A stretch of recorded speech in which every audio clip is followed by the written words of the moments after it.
haja yangu Mungu akinijalia ni kubadilisha nchi yetu ya Kenya.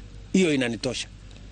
If I leave this nation having built 2-3 million houses, if I leave this nation when we can produce surplus food and we can export, Yes. if I leave this nation with millions of jobs for our young people, my friend, I will retire a very satisfied Kenyan. Thank you. Thank you, Your Excellency. Thank you. Really do appreciate. Na ni ngatho nyingi muno kuriwe mwiroreri witu. Asante sana inyuothe ndona mugitutumira SMS yanyu. Ndingihota kuria ciothe kuri munene wa bũrũri. No ni njui ni tugucoka ringi atwira we etayari riria tukwenda guka kwaria nake mirango yake ni mihingure. Murarie thayo murucio rucini mugithie na mbere na kuruta maira manyu mungirore magukumia nake Jehova Ngai amurathime. Mwathani amurathime. Amen. Asante sana.